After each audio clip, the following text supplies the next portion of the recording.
मित्रों, राजस्थान की पावन भूमि को मेरा प्रणाम और आप सबको भी नमस्कार।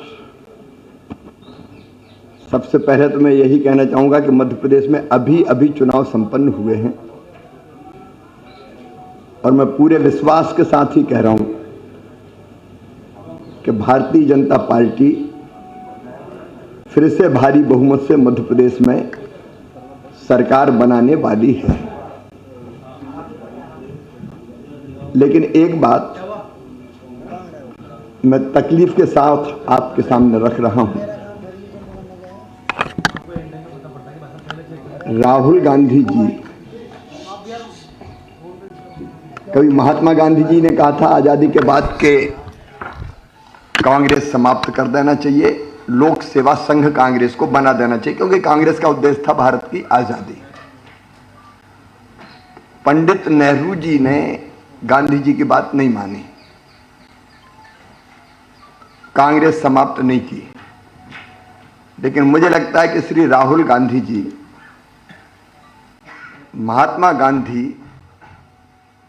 के उस सपने को पूरा करेंगे, वो कांग्रेस को समाप्त करके ही चैन की सांस लेंगे।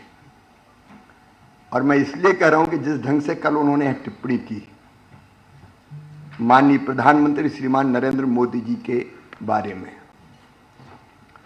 सारा देश देशभक्ति के जुनून से भरा था और ये चाहता था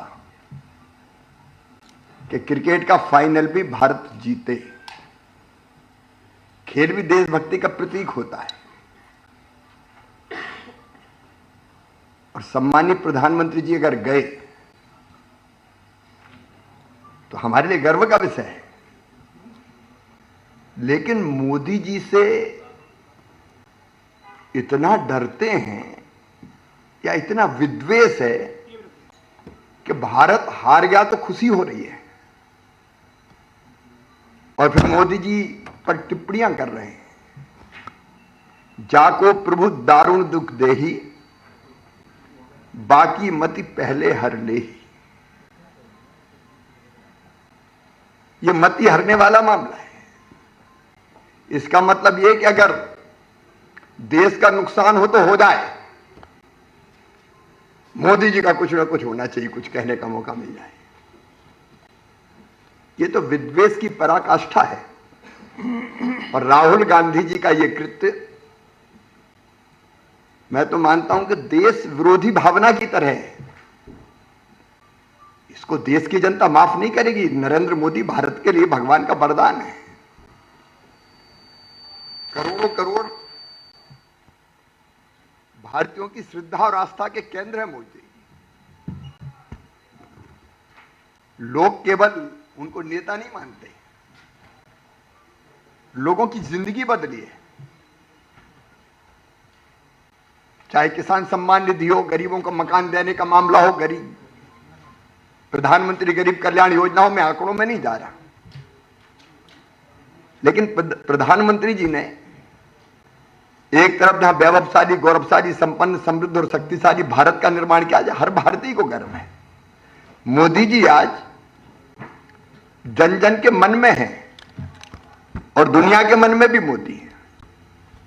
लेकिन इतनी सस्ती टिप्पणी करना राहुल गांधी का, इसका मतलब यह है कि ऐसे नेतृत्व के रहते हुए कांग्रेस का कुछ बचने वाला नहीं है। और ये दोनों भाई और बहन झूठ की मशीन है, लगातार झूठ बोलते हैं। अब प्रियंका जी मध्य प्रदेश गई तो राम 13 साल के लिए वनवास गए थे। अब भारत का बच्चा बच्चा जानता है कितने दिन के लिए गए थे। कुछ भी बोलना।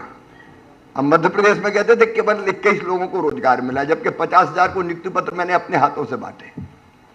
राजस्थान में भी वो झूठ का पुलंदा परोसने की कोशिश कर रहे हैं।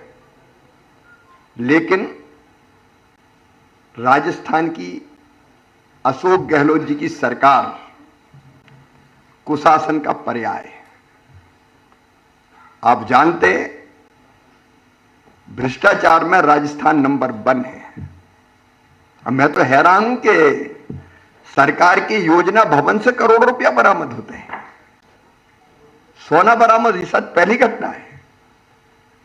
कि सरकारी कार्यालय से पैसा और सोना बरामद हो रहा है। अब जल जीवन मिशन इसलिए था कि हर घर पीने का पानी पहुंच जाए, लेकिन लगभग 20,000 करोड़ का जल जीवन घोटाला यहां हो गया। 5 साल में 11 लाख अपराधों का रिकॉर्ड। साइबर क्राइम में राजस्थान नंबर 1। और सांप्रदायिक दंगे, मैं मध्य प्रदेश से आता हूं, क्या मजाल कि एक सांप्रदायिक दंगा हो जाए, कोई आंख उठा के देख ले। शांति का टापू है मध्य प्रदेश, लेकिन यहां दंगों की आग में झोंक दिया पूरे राजस्थान को। और जितने वादे किए थे, मुझे तो आश्चर्य होता, मध्य प्रदेश में भी इन्होंने कहा था सब किसानों का कर्जा माफ करेंगे, नहीं किया।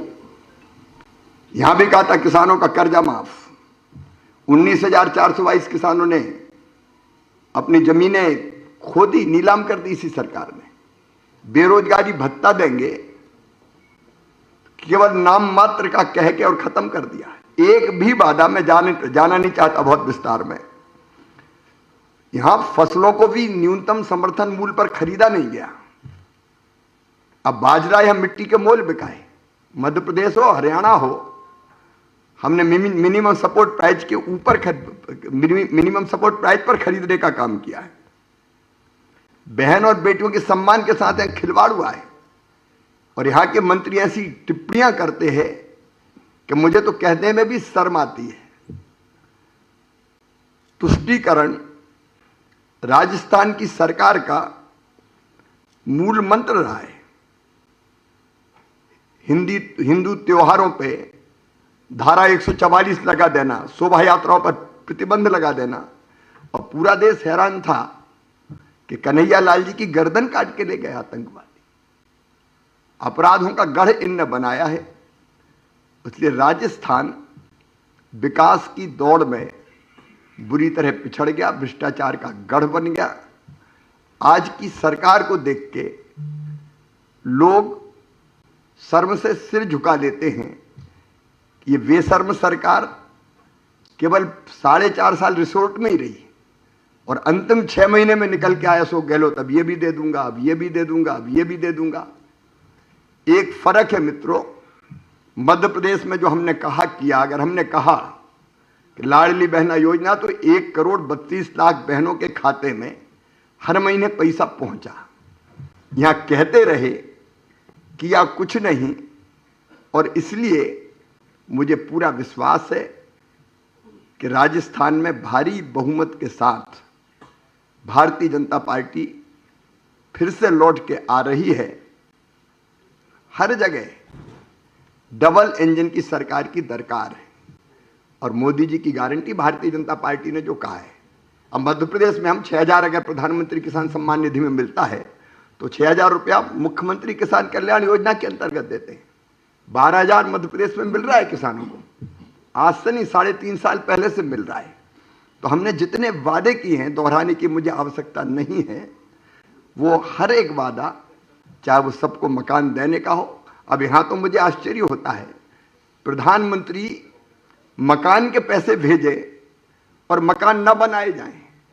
आश्चर्य होता है। तुम्हारा क्या जाता था गहलोत जी, अगर गरीबों को छत मिल जाती तो? केंद्र की योजनाओं का ढंग से क्रियान्वयन किया ही नहीं और कई योजनाओं का वाहवाही लेने के लिए नाम बदल दिया गया। इस कुशासन से राजस्थान की जनता बुरी तरह से त्रस्त है, परेशान है।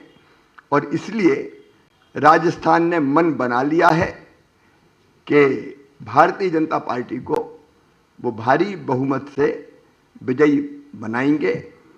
और मुझे पूरा विश्वास है कि भारतीय जनता पार्टी की बम्पर जीतें होगी।